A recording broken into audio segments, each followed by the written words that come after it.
It's the things that you do, and it's the smile on your face. And as time goes by, I know I'm in a better place. I'm in a better place. Good evening, Hey everyone. y'all. Just welcome, just a minute, Jada. Good evening, everyone. My name is Labrita Dews, and I am a realtor in the Dallas Fort Worth area.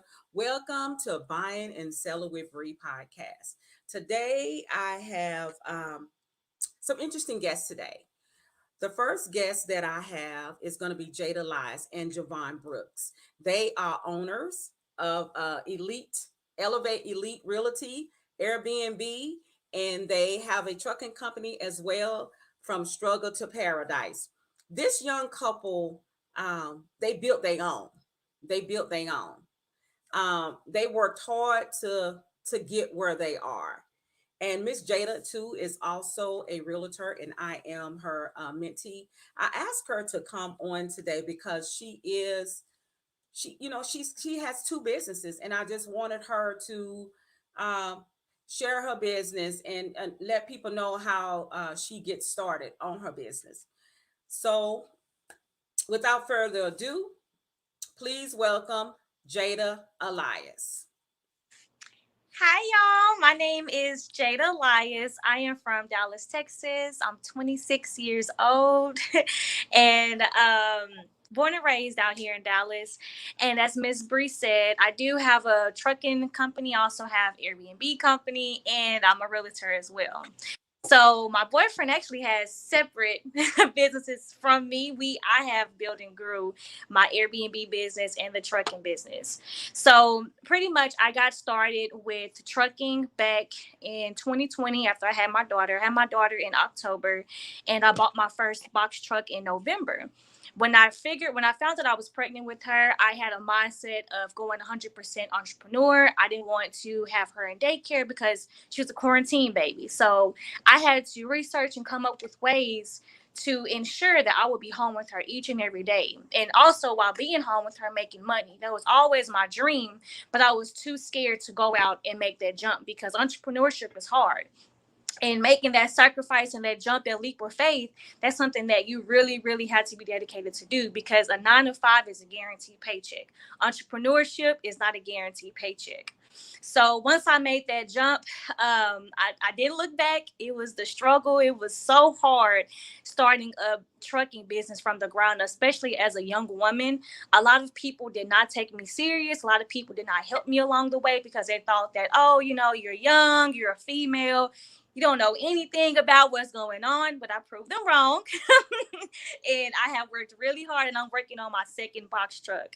I have a female driver as well. She originally was my Airbnb cleaner. She was my main head cleaner, and I loved her so much, and she wanted to make more money. At the time, I only had one Airbnb, so she is now driving my box truck full time. And besides that, I also have an Airbnb business.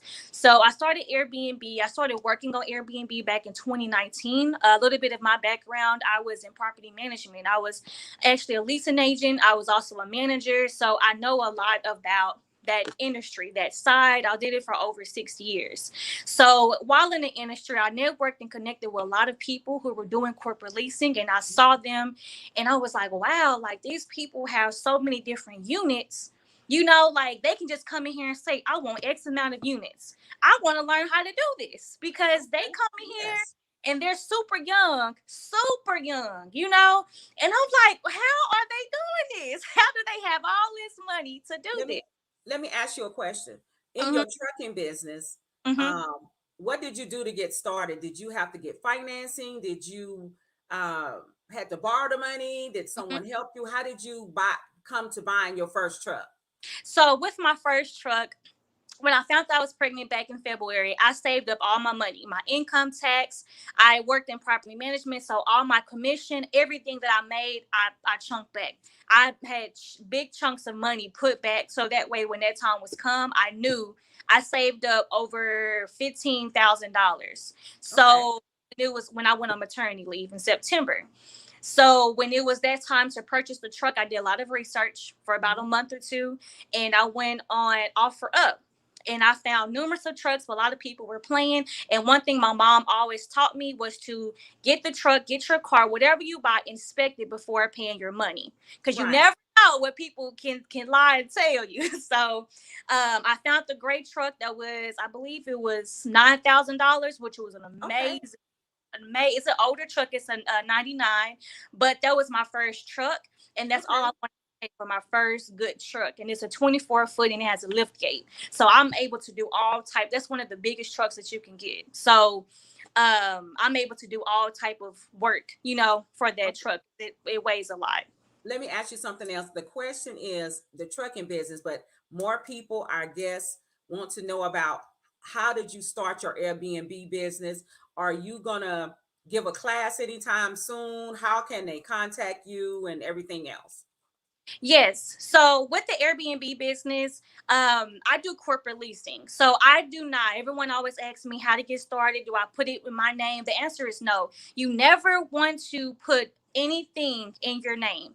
Business and personal and business is completely separate. Mhm. So with corporate leasing, you have to establish business credit. You have to present yourself as a corporation. As a corporation, you are held accountable to a higher level than just a regular person, right?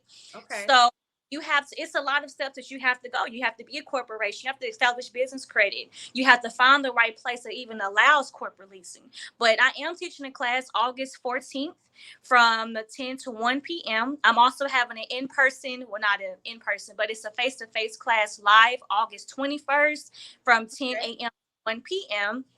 And the cost is $575. And pretty much what I'm going to break down is how to get an LLC. And you have to do steps prior to getting an LLC because it's going to affect your business credit and how you establish it if you do not do anything the correct way. You have to follow certain steps before applying for an LLC. It's super, super crucial to your business. The second thing is establishing business credit. You're going to have to, you cannot get an LLC and go apply for an apartment for Airbnb. You will get denied because I got denied for doing it. Okay. You have to establish business credit. I will teach you how to do that step by step by step. The third thing is to learn the Airbnb platform. You cannot, a lot of people make a mistake of just going out there and just doing all type of different pricing, not knowing what fixed price is, what the regular rate is, what the nightly rate is. You have to know your market and how to price it. Also, I'll be discussing subleasing apartments and subleasing houses. There's a big difference between the two. Also, I will show you and do a live example on how you should present yourself as a corporation and how you should present yourself as a to a landlord or to a property manager, whichever Okay. you want to do. Okay. And then also, my biggest thing with the class is I want people to take away the knowledge of entrepreneurship. It's not an easy road. It's not an easy road, but I want you to learn it and learn the strategy that I'm going to teach you for Airbnb so you can apply for other LLCs. I want people to Okay. have multiple. I don't want to just have one LLC. I want to have multiple streams of income because the Okay. more LLCs that you have and the more business credit that you establish for each LLC, you're going to Mhm. have more capital. You're going to have more Okay. capital, which means you're going to have more things to invest in. If you don't have capital, you cannot make any investments. So I let me never, ask you I, something. August the 1st, August, August the what? The 4th, you said? August the 14th is when the in-person class will be in Dallas, Texas. It Okay. will be from 10 to 1 p.m. Okay. And where is it going to be located? It's going to be at Duncanville Recreation Center. Okay. Duncanville Rec. Duncanville Okay. Recreation. Now, And how can they reach you so she can put it in the feed? so you can email me. I also have social media accounts. My Facebook is Jada, Jada. My last Mhm. name is Lias, Lias. My email address, you can do my personal, which is Jada Lias62 at gmail.com. My business is a little bit long. And then my phone number is 972-697-3186. And you can call me at any time. I'm available to answer any questions. My website is under construction right now. So, but I will have a lot of information on my social media accounts for you as well. Okay. So what's on the 21st? So there's two classes. So a lot of people aren't able to make the in person. So I'm offering the online class, which is the 21st. That's the 21st, and it's going to be a Zoom link that you're going to Yeah. send them. hmm Okay. Okay. So the classes that you're teaching on both of these days, are there any mentorship included in this program, or how does No. that work? So mentorship is completely different. When I say mentorship, when I talk about mentorship, that's holding your hand throughout the process. That's being with you, going out to go look for these properties. That's holding your hand step by step by step. That's going to Okay. different from the class. The class I'm going to teach you, and I'm going to be able to do it live. If you have any questions, I want people to dress professional. I want you to have your notebook, your pen. I want you to be very in tune and also network with other people. After the class, it doesn't just end. It doesn't stop there. You will be joined into a Facebook private group where you'll be able to communicate with me throughout that group and also others that have taken the class. Not just that one particular class, but all the classes that I ever will host. People will continue to be added into the group. You never Okay. know missing pieces to your puzzle. Okay. So the days that on August the 14th, you'll just be teaching about and talking about how to start the business, just the little workings of the business, and you're going to Yeah. teach them how Yes. you started your business. Yes, I'm going to go in deep. Everything that I know, I'm going to teach you.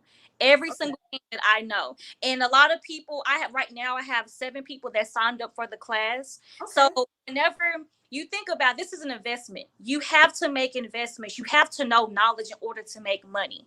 You Okay. cannot go out here and do everything. You have to know. If there is someone willing to help you, take that class, learn so that way you can be educated and you can go out there and do the same thing. Because once I teach you how to do these things step by step by step, you're going to be able to go out just like I do and say, hey, I want X amount of units at this apartment complex. You're Okay. not going to be limited. You're going to go out and get as many Airbnbs that you want because you're going to be knowledgeable and you're going to have that credit behind you and that capital behind you as well. Okay. Again, can you give your information? Yes. So my phone number, I prefer phone, is 972 Mm-hmm. 697 3186. Okay. And your Facebook page? It's Jada, Jada. My Mm-hmm. last name is Lias, Lias. Okay. And if they wanted to email you, or if they wanted to sign up for the courses, where do they go to sign up? They can contact me directly and they can sign up. Our website is still under construction, so I don't have a Okay. direct link right now. At this moment, we're still working on that. Okay. Hopefully, this week I will have that up and running. Mm-hmm. But I don't have a direct link, so you just have to kind of contact me, and then we can go from there. Okay. Is there a cost to this, or you'll discuss that with them offline? Is there a cost to Yeah, the the program? the class is $575. Okay. Okay. So the people that come on the 14th, are they allowed to come on the 21st, or just that one day? Um, they can come on a second class. That should be fine. I mean, Okay. you paid, Okay. so Yeah, I just want to make sure, because some people may have to come in and they may have to leave early or something yeah. like that. uh, So I was Great. just wondering, can they still come on the 21st? Yes, Now, yes. also too, you really, you all, you're a young couple, a young Black couple, and I love it. What is your husband have going on in Dallas? What day is that? So he has a wing festival. Him and his business partner have Okay. partnered up, and they are throwing this huge wing festival. A few are going to be there. Are going to be Harris House of Heroes. I'm not for sure if you heard of them, but their wings are amazing. Okay. Tail shells to go. They're going to be there's. It's going to be a lot of places. It's going to be different vegan Okay. wings there as well. They have this one place that's coming. They do stuffed boudin wings. I've never heard of it, but I really want to try it. But that's Okay. August 7th, and that's going to be between 2 to 6 To 2 to 6. And where is it going to be located? at Dallas City Hall in downtown Dallas. Is it going to be in front of City Hall or outside on the? Nope, It's in gonna, City Hall. It's going to be everything is going to be in City Hall. They're going to have 30 vendors, up to 30 vendors. They're going to have different restaurants there, but it's going to be in Dallas City Hall. They'll have dance contests for the kids. They're going to have a wing off, as they call it. So yeah, it's going to be a huge event. So if they want some more information about this, can they come to your page or do they go to his page or? Yes, they can go to his page or they can also go to mine. But Okay. a big page they can go to is his business partner page. He's the foodie. His Uh-huh. page Ubbs Grubs, and it's DUBBS Grubs GRUBBS.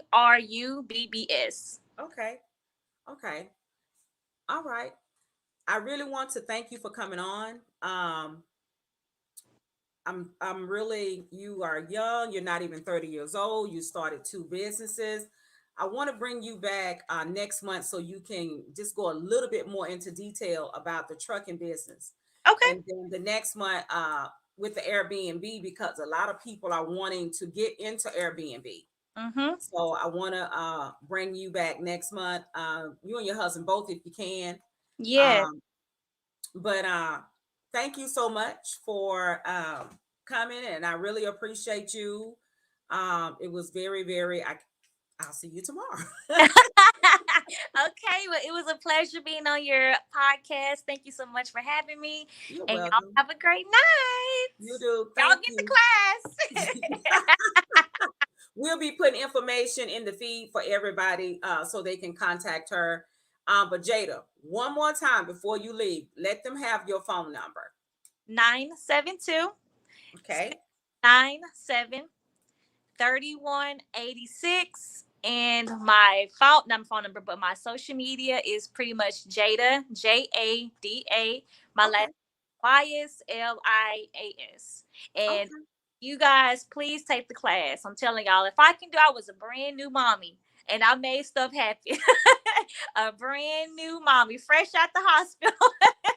And Let me I, ask you one more question before you leave. In your trucking business, was it hard to get contracts? yes, yes, it was. The trucking business was a totally different ball game. That was Okay. Okay. So we'll talk about that next month. How to get into the trucking business, and everything else. okay. Again, thank you so much for coming. I really appreciate you. Y'all, she will be back next month. She'll be talking about her Airbnb and she'll be talking about her trucking business. So she'll be here next month. Thank you again, Jada. I will talk to you tomorrow. All right. But y'all have a good night. Have a Bye. good night. All right, guys. Up next is Mr. Demont Mathis. He is the lender at Nexus Mortgage. Him and his wife. He's a lender and she's a processor. So welcome to the stage, Demont and Kay Mathis.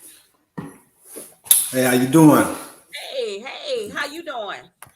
I'm doing all right. I'm doing all right. I can't complain. Is it So Friday yet? not yet, almost. Okay. All right. Okay. Last month we touched on FHA loans and conventional loans. The hmm question I have, and a lot of people have, on the conventional loan, why are the sellers moving more towards conventional loans and not the VA and the FHA? What is it? Well, I mean, being that it's a seller's market now, you look at the appraisals. Mm-hmm. A lot of these homes are, you know, as well as I do. You have some realtors that's suggesting that they don't do the inspection and things Yes. of that nature. And then what you're asking, what you would normally ask the seller to pay for, title policy, in some instances, seller concessions, those are no longer options right now. I mean, they're few and far in between. So you're seeing the sellers, they may have carpet that in years past, or less than a year ago, if the carpet was all shoddy, if there was something going on with the walls, or if this was, you had an issue with this or that, you were in a position where you could request, or the buyer could request to have it replaced, or get some type of allowance to have it replaced. Right. Well, now that's not the case. So if you look at when the appraisals are done, because the FHA appraisal is a little more stringent than a conventional appraisal, so they're looking at it from that standpoint. I'm gonna do as little as possible. I'm gonna make out like a fat bandit, pretty much, Yeah, that's because now that's really what's happening. Now the appraisals are kind of, to me, the appraisals and the appraisers are running the industry. so to speak, because everybody is waiting on appraisals. Yes, Literally, they are. from from the realtors to the lenders to the builders. It's all about the appraisal. Everybody's holding their breath, trying to figure out, okay, what we looking at. And depending on wherever you're in, like I just had an appraisal come back yesterday. It was a sales price of 323, 600. Appraisal came back 365. All right, almost 40,000 over. Right. Yeah. Now on the flip side, one of my best friends, we just closed on their house Friday. Okay. And I don't want to say the builder's name, but I'm looking at the area in which they built, and it's let me be selective about what I say. Okay. The area in which they built it's a great area. All right. Okay. The appraisal came back 2,000 over, which surprised me because they had been building this house since July of last year. So I would have expected, with the way the market has turned, Okay. that they would have went in with about 30, 40,000 easy of More. equity. More, right. Ooh. And on top of that, they had like 33,000. The builder gave them like $33,000 in upgrades. So And the price of the house should have been a lot higher. $2,000 more than what they offered. Correct. Oh. And this is a $400,000+ house now. All right. Now, and then I'm gonna take it to another. Then we had another. I'm gonna say the area out here in Mansfield. One of my buyers, a Nigerian couple. I mean, they was really tough. I'm talking about really tough. It was it was crazy, right? But my my realtor and I, we kind of had to reel them in a little bit. And once we kept explaining to them, with the new bill and the problems that we're having with equipment, with materials and all this stuff here, because he was hot, mad at the builder. And I'm like, dude, you got to calm down, because the builder can just say, hey, do you want your money back? And they can sell your house for way more than what it's valued, Right. So I'm like, you got to understand the game that's being played right now. You can show that you're upset, you're angry, you're not happy, but you can't get belligerent. You can't get crazy like you could in the past, and then expect for those builders to eat that. So make a long story short, right? Because I ramble. Make a long story short, he ended up getting $60,000 over on the appraisal. $60,000 over on the appraisal. Oh, when I tell you this dude, hey, listen, he went from handshakes to hugs and all that when we closed a week and a half ago. You know what I mean? And again, this was a $500,000 house. So a question that is up here, when it goes over for the buyers, they're answering that question. That just means that they just have that much equity in their house when they move in. They still don't have to bring that much money or any more extra money to closing, because they're only bringing the money to closing what the offer price was. So if the appraisal came back more than what they offered, that's just, he's $60,000 already in the house, but that doesn't mean that he have to bring any more down payments. So nope. And see, two things. Mm-hmm. Two things real quick. Two things to add to that real quick. I'm sorry, I didn't mean to cut you off. Oh no, you're fine. Two things to add to that. So in his case, he was putting I think he was putting 5% down. I can't remember if it was 5 or 10%. All right. Okay. It was conventional, of course, because the loan limits. And he only needed $2,000 to get below, to have the PMI removed. Like we didn't even realize it at the time. Oh, wow. That he only needed $2,000. We didn't realize that till we got to closing. And when we saw what the loan to value was, and we was like, oh wow, all he needs to do is $2,000. So what we told him to do is go ahead and make a $2,000 interest payment, and principal payment.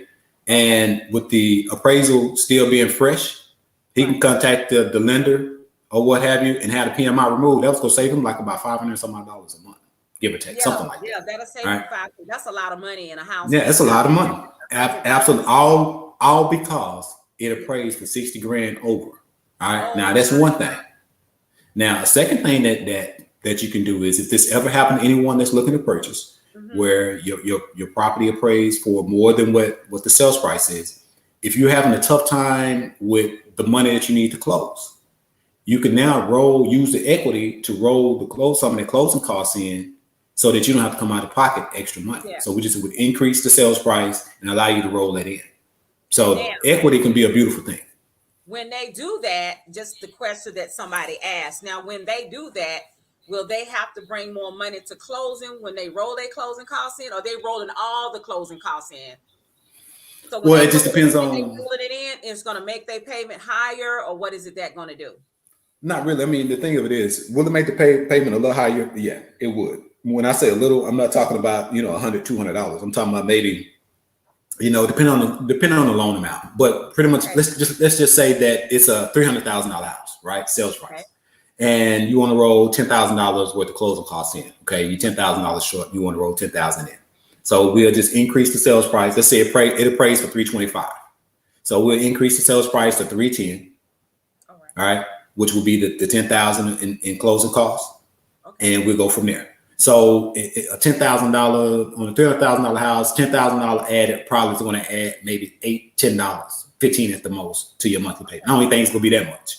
So to answer your question, will the payment go up a little bit? I'm Just talking a about little bit. pennies, right? Okay, that's good. So the other question is on the conventional, when they bypass the appraisal, if it comes back lower than what they offered, can they still negotiate with the seller, or do they have to bring that extra money to closing? You as the Now lender, that's what would a great question. Me as a lender, the first thing I do is when I get that appraisal, and I see that the value is lower than the sales price, the first thing I'm doing is I don't contact the buyer, all right? Because we send it out to the buyer. So I let them see it on their own before I contact them. First thing I'm doing is I'm contacting the realtor and letting them know, look, appraisal came in short. What's the game plan? Because at that point, we already know now in this game, in this market, we already know if the buyer has agreed to pay over appraised right, value, right, right? So a lot of these buyers are being forced to do that. That's just where they are right now. So if that's the yeah, case, then you're going to have to pay over. But for the sake of argument, if you did not agree to that and it comes in low, then you can, as the buyer, get your realtor to okay, negotiate with the listing agent to see if they're willing to come down on or meet the them come halfway in down the on the middle. sales price or meet Yeah, halfway in the middle. sometimes Yeah. meet them halfway. They bring the extra, so sometimes that happens too. So Yeah. the conventional loans, that's what all the sellers are taking. People are closing in 20 to 30 days. People Mhm. don't like FHA because there's so many restrictions going on with the FHA loans. You got to fix this, you got to fix that. So in an FHA loan, if the appraiser see cracked windows, why don't they, when they see it on a conventional loan, why is it not mandatory for them to repair that window or dry rotted wood on a conventional loan versus an FHA loan?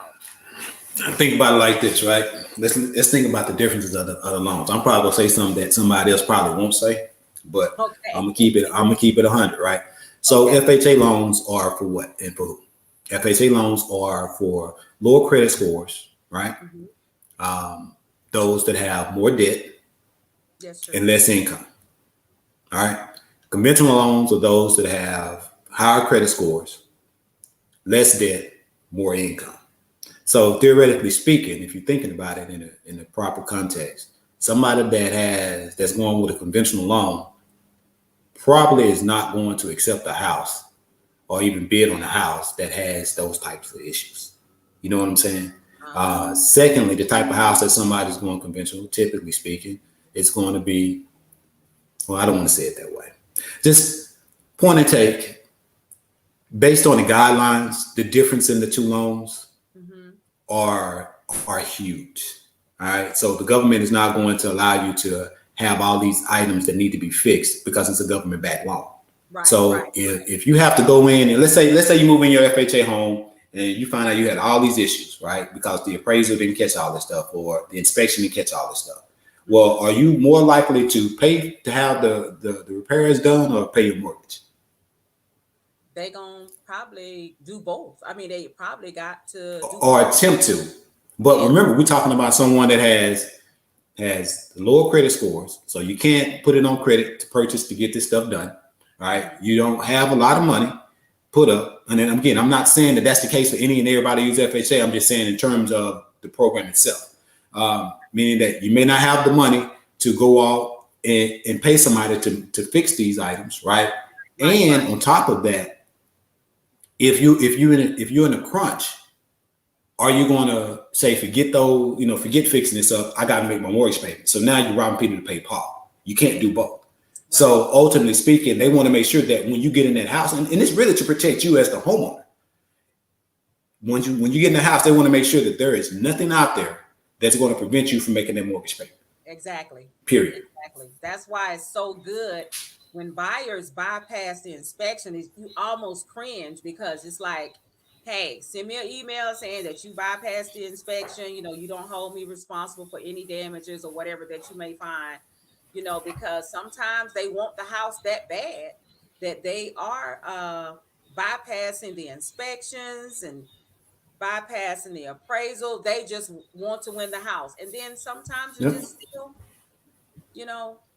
sometimes the inspections still find bad things, even though they win the offer.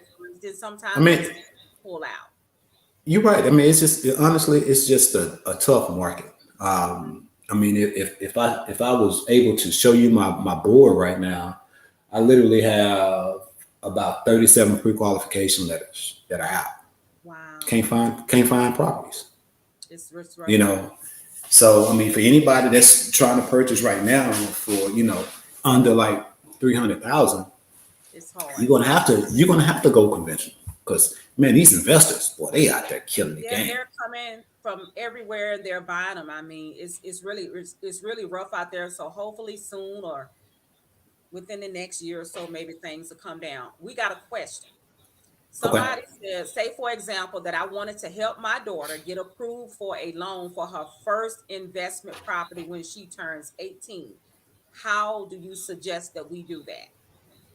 I'm gonna be honest. I mean, it's if she's 18 and if you're going to help, meaning you're going to be on a loan with her. The question is she working? Because we still gonna need a 2-year work history. Now, if she doesn't have a 2-year work history, we can take school in account. But let's just say she at 18, she's been working for such and such year for a year or so, right? As long as you're on that loan with her, and we're able to get you qualified or get her qualified what you wanted, then it won't be a problem. But ultimately speaking, we're going to need a 2-year work history, whether that's coming from you as mom or dad, or that 2-year work history coming from her. Because I do know some like I remember a friend of mine, one of my childhood best friends. He had been working, I think, for Tom Thumb since he was like 13 years old. He's still working for them, so he got like almost 30 years with that particular company now. So I mean, it can happen. So to answer your question, I would say just give me a call so you can run the scenario by me so I can give you more of an accurate answer. But just know this: we need a 2-year. We need at least a 2-year work history, whether it's coming from her or it's coming from you. So the actual loan will be in the person, whoever. It won't be in that 18-year-old child name. It'll be in whoever. No, we can put it in. No, we can put it in the 18-year-old name. I mean, we can't discriminate because she's 18. You know what I'm saying? The co-signer will still be on the loan. Correct. Okay. That's only if she's needed. If we can't get it approved with her by herself, because it's not to say that we can't. Then of course we'll need mom or dad on there to go in as a non-occupied. Well, in this case, it's gonna be an investment property. Okay, now speaking of investment loans, they have a whole different scenario as far as down payment. Single family resident, they move in. As far as down payment and interest rates, can you just let them know a little bit? The interest rates are different for investment loans than it is for buying a house most of the time. Yeah, I mean, interest rates are going to be a little bit more, going to be a little higher, and it's going to be primarily based on how much money you're putting down. And then also what your credit score is. That's going to play a huge key in exactly what type of rate you get. One, because on an investment property, the investment property is more of a risk than it is, your primary residence. Because if it push comes to shove, and you happen to, God forbid, lose a job or have a cut in hours, which particular property is going to be the mortgage is going to be laid on, right? It's probably going to be an investment property, whether you have a tenant in there or not. All right. So essentially, it's more of a risk. So, like I said, the rates will be a lot higher. Now, the higher the credit scores, the more you put down, the better rates you can get. Okay. Now, do they have to pay that loan back in a certain amount of time for that investment loan, or is it still like a 30-year mortgage? No, it's still 30-year. It's 30. I mean, whatever term. Yeah, it's whatever term you want. I mean, if you want to do a 30-year, 20-year, 15-year, that's totally up to you. It just really depends on, again, what. Here's the thing. Here's what I tell all my buyers. Right. I try not to put everybody in the same box because everybody's situation is completely different. Right. Everybody's mindset and thinking about what they want to do with said house, whether it's an investment property, whether it's their primary residence, the length of time they plan on being in the house, it's all different. So essentially what we do is I sit you down, we have a conversation. I ask a ton of questions because I want to get an idea of what your plan is over the next 5-10 years with your property. Is this something that you plan on keeping in? Is it something that, you plan on selling in such and such years? Because that right there, based on what you tell me, kind of gives me an idea of which route we should go when it pertains to fitting the loan specifically for you, if that makes sense. Yes, it does. The other question I have, is it a different type of homeowner's insurance since it's an investment property, or do you just get regular homeowner's insurance and you won't be living in the property? No, I mean, it's still the same. It's still, you still get HOI on it. Yeah. I mean, I got an investment property in Pleasant Grove, my aunt's old house that she left to me before she passed away. And I got the same on homeowner's insurance. Actually, mine's cheaper than my mortgage here, believe it or not. Okay. Now, the other question is, we're going to dab a little bit on the VA loans. Why is it so hard, or why is it so difficult, or why won't sellers accept VA loans? Now, I'm going to be honest. I'm not finding it difficult to get the VAs. I'm really not. And I think that maybe because anytime I get, let's say you as a realtor, right? You send me a client that's doing VA. Well, if you email me, when you email the contract request over to the listing agent, I will contact that listing agent, and let them know how strong of a file this is. Because let's be honest, VA is a damn good loan because it's 100% financing. Yes. So we don't have to worry about them coming with a down payment. If they happen to use down payment assistance, you know what I mean, and they qualify for it, then guess what? They don't have to come out of pocket at all. Only thing they come out of pocket is their earnest money and inspection and the option. That's it. That's what the other question I have. Can you use down payment assistance with a VA? With the VA? Absolutely. Okay. Absolutely. And did it? I mean, it. Here's the thing. I love VA. I really do, because one, my son's in the Army. Right. So, those that protect our country deserve to have, everybody deserves great service, point blank, period.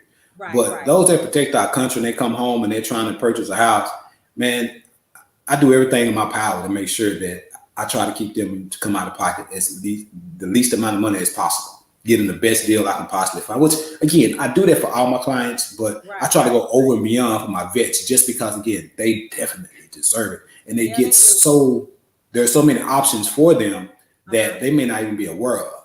But again, I'm an open book when it comes down to it. Okay. So can they bypass the appraisal if they want to? I know one lender said he let his VA client bypass the appraisal. You as the lender, would you let them bypass the appraisal on a VA loan? I'm gonna be honest. Somebody who told you they let them bypass. The appraisals are not up to us as the lender. Those are guidelines. Right. Here's the thing: the investors will not buy those loans if they are not certain what they appraise for. You know what I mean? You got to have an appraisal. Now, at the end of the day, they can choose to pay over the appraised dollar amount. Right. But in terms of bypassing the appraisal, and I had a buyer come to me a couple of weeks ago and said, I thought we agreed to bypass the appraisal. I'm like, no, we ain't never agreed to anything like that. Because at the end of the day, we, as a lender, you want to sell that to the investor Yeah, you do. and you have to be able to sell it to the investor in order to clear. Well, the lender have to be able to sell it to the investor in order to clear their books in order to continue the cycle to open up the bank again for other potential buyers. Right, right. So if there is no appraisal, then how do they know that that's a good loan? Because I it don't. may be a $300,000 loan and it appraised for 279, but we gave a loan for 300. We losing money. Yeah, We I mean, 21,000 in the hole. it's just a lot out there with the misconception of bypassing the appraisal and the inspection and just things like that. Now, on a VA Yeah. loan, it used to be that the seller had to pay some closing costs. Now they don't have to do anything if they don't want to. And this is not the Well, market to ask for closing costs either, because I was just about to say that. You're it's right. not the market to You're do right. that. So sometimes when you have a client that's a veteran come to you, well, they can pay closing. No, those days are gone. You either you don't ask for anything really, because I know now that's the first thing a seller look at, be like, hey, how much did they ask for? What's the offer amount? Do you have the appraisal addendum in there? That's just like three or four questions that they're asking, their agent.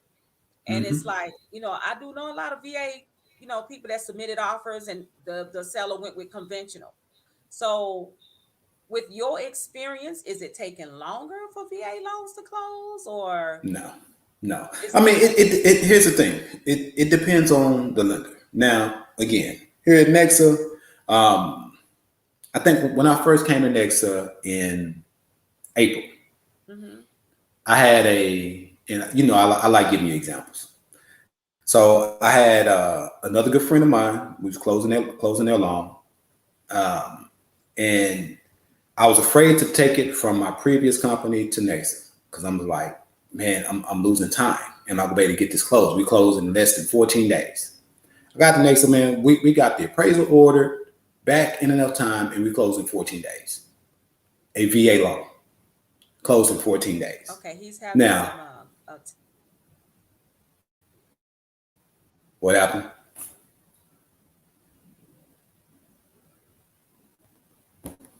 Can you hear me?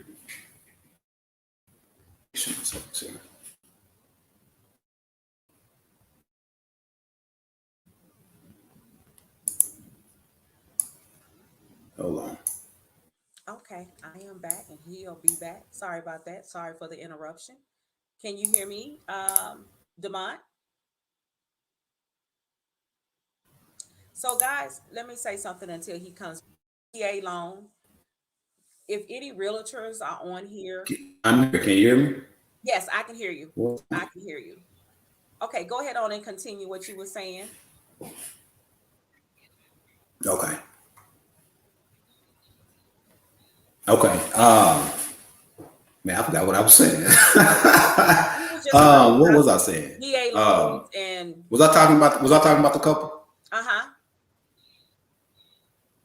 Yes, you was. Okay. So basically, make a long story short, I mean, it all boils down to the actual lender that you're doing business with.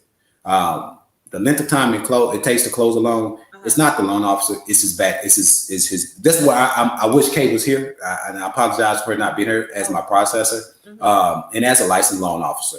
But it depends on how strong is your back end team, your processor, your underwriting team, and your closing team.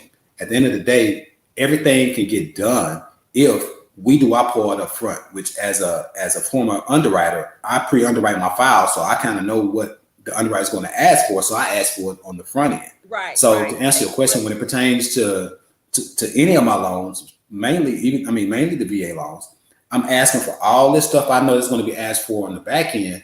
So I'm cutting out about 5 to 7 days off the top because I'm asking for stuff that the underwriter is going to ask for that is not even technically due yet. If that Okay. makes sense. And another thing I want to say, I'm just kind of changing up a little bit. If there's any buyers on here, he as the lender, sometimes when you submit things, if he asks you for it again, that means he's not asking you for it. Sometimes the closer you get to closing, it may seem a bit redundant, but the underwriter is wanting to see, do you still have that same amount of money?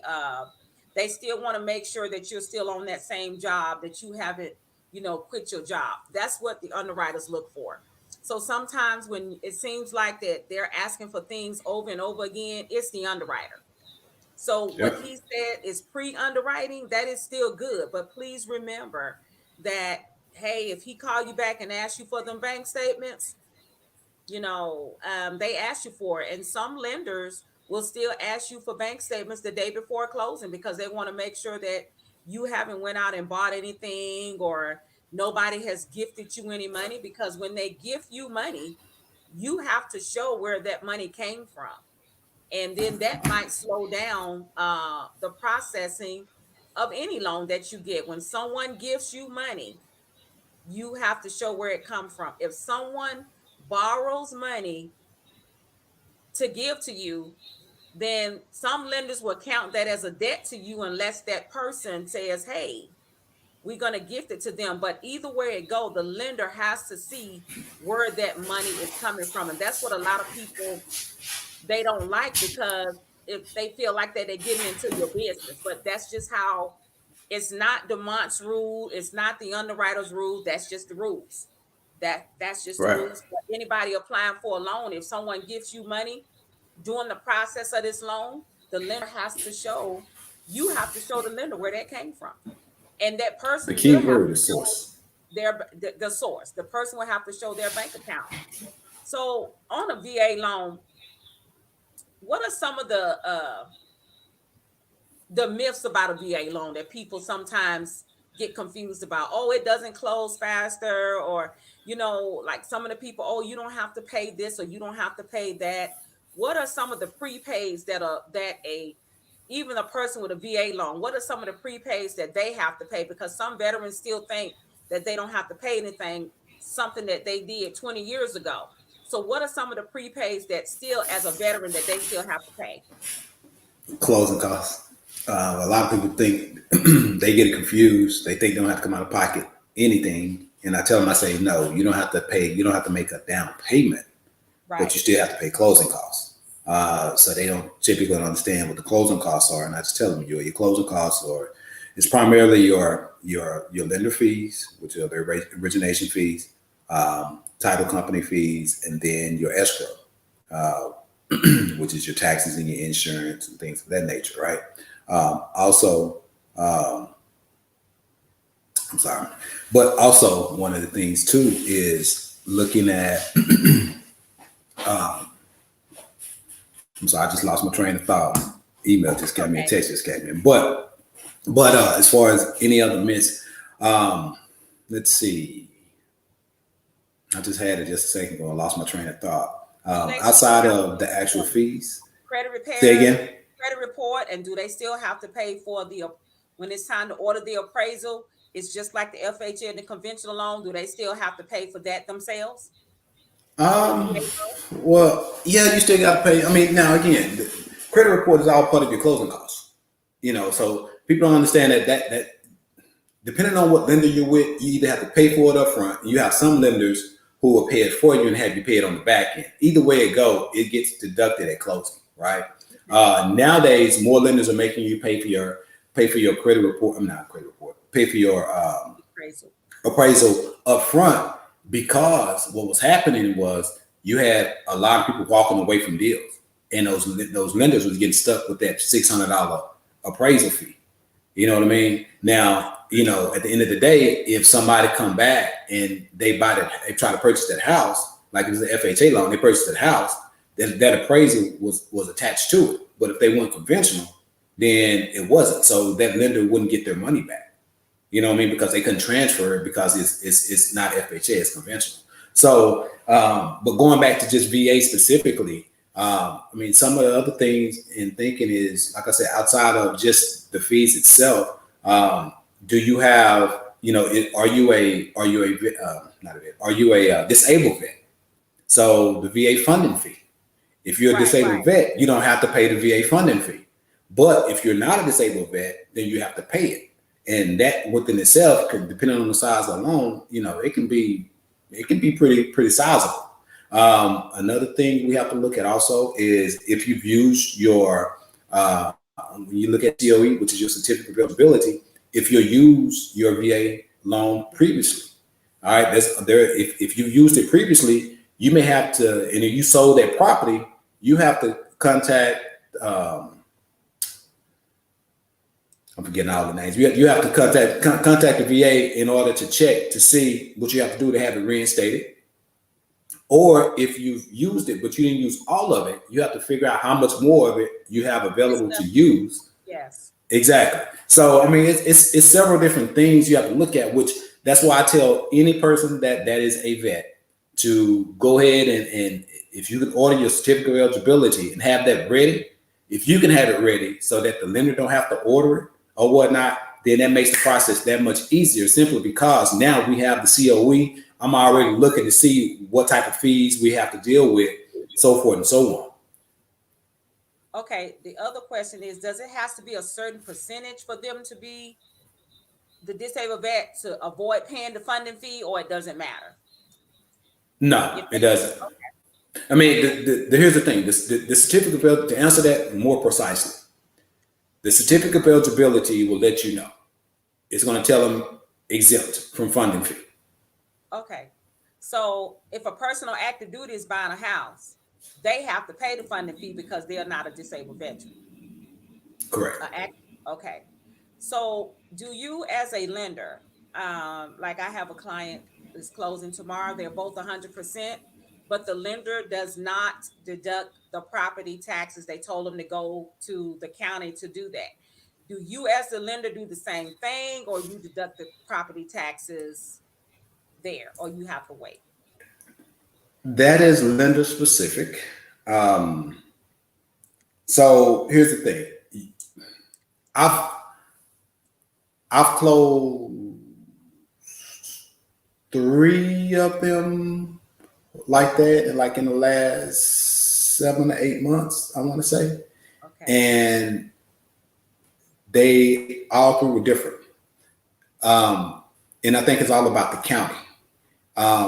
Now, as a lender, you have to get, with my previous company, I just got authorization from my VP to allow me to qualify the loan without the property taxes.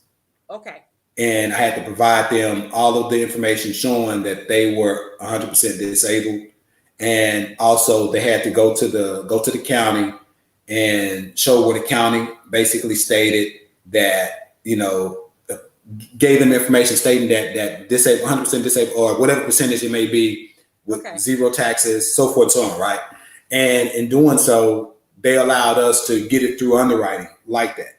Okay. Now, does that happen as far as your monthly payment? Because I know a lot of times what happens is for the disabled vet, they have to get, I think I'm not thinking county, and I want to say this is like Ellis County, that was like that, where they had to have their driver's license converted over, right, and then everything changed. Yeah. Exactly. So it really depends on the actual county, and it also depends on your lender, and if they really want to put in the extra legwork. In Tarrant County, because it can be a pain in the rear.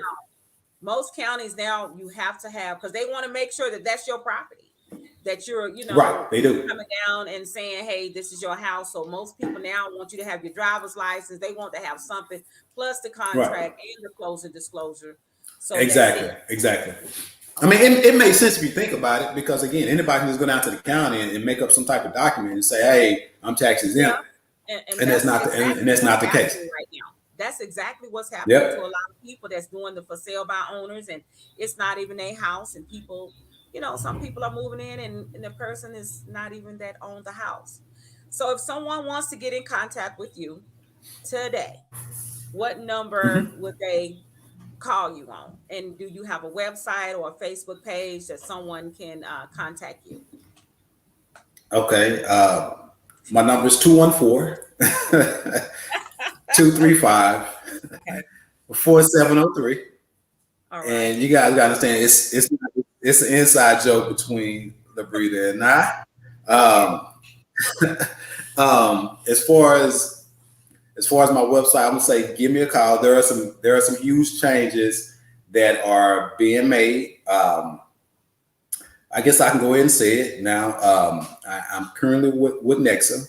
I However, I have been provided an opportunity to become a branch manager with a different company, and I'm trying to make sure I tie all of my loose ends and complete my monthly obligation with Nexa, because Nexa has been a great company that, when I came, it opened my eyes to a lot. However, this opportunity for me to be a branch manager with Legacy Home Loans, which is fortunately it's the largest African American owned lender in the country.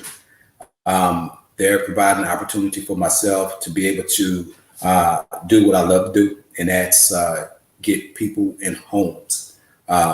So, in saying that, my new information, I don't have that just yet because the transition is still taking place. But if anybody's interested in a home loan, you can call me. I answer my phone. As you see my eyes being darted away from the computer screen. It's because my phone is literally ringing off the hook right now, and I'm trying to answer a text while I'm talking.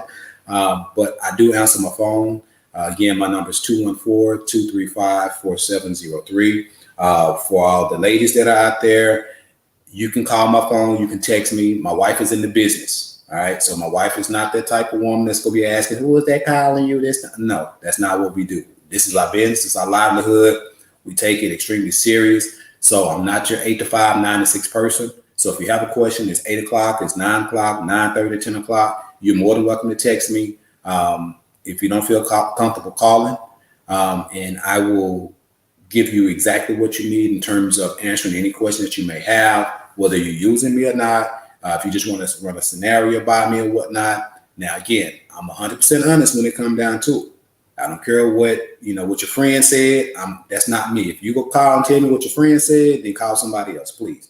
I'm not into friends that don't have a license giving you advice on something that they don't even have yet. All right, that's not me being funny. That's just me putting you on game, all right, and just shedding a little light on how this works, because everybody's situation is completely different. All right, your friend may have an 800. Yeah, that's what I want to say. Sometimes they'll say, well, my friend got this or my friend got that. You really don't know the back end of all of that. You don't know if the lender helped them. You don't know what their credit score was, Right. nothing like that. So we got 3 minutes left. And could you please repeat your phone number again? Yes, ma'am. It's 214-235-4703. If you want to email me, my email address is one you can always reach me at, regardless of where I'm at, is going to be teammathis221 at gmail.com. That's TEAMMATHIS 221 at gmail.com. And that is our business email address for my wife and I. Okay. So remember, y'all, and for the buyers that are out there, if you do text him at 10 o'clock at night, he doesn't get back with you. Just know that he'll get back with you in the morning, because he still does have a family, and kids, and he still needs his personal time. Next month we'll be back. Um, Hopefully his wife can come this time. She's going to talk about the processing, what goes on in the processing of a loan if she is able to come back. Again, I want to thank you so much for coming on the podcast. You'll be back next month if possible. I know if you can't, it's doing the move or whatever. I'll be back. I'll be Okay. back. Okay. But I want to thank you for coming. I want to thank everybody for tuning in. If you are out there and you are looking to buy or sell a house, just give me a call. I am a realtor in the Dallas Fort Worth area. It'll be 10 years for me in October. And I am also studying to become a broker. So it's a little rough, but I'm gonna get through it. So if anybody looking to buy a house, or if you have a friend looking to buy a house, just give me a call at 817-975-9284. You can go to my Facebook page. It's the KS Realty Group. You will see me, Labrita Dews. I do have an Instagram page and I do have a LinkedIn page. So you can inbox me, or again, you can call me at 817-975-9284. thank everyone for coming out tonight. And again, join me next month. I am available. I will be here the fourth Monday of every month. So I'm looking forward to it. I'm looking forward to Miss Kay coming on talking about the processing, because that's where all the confusion usually comes in sometimes with Absolutely. the buyer, is doing the processing. And so again, we'll be back next month. Thank everyone for coming on. Thank you, Demont. I really appreciate you coming.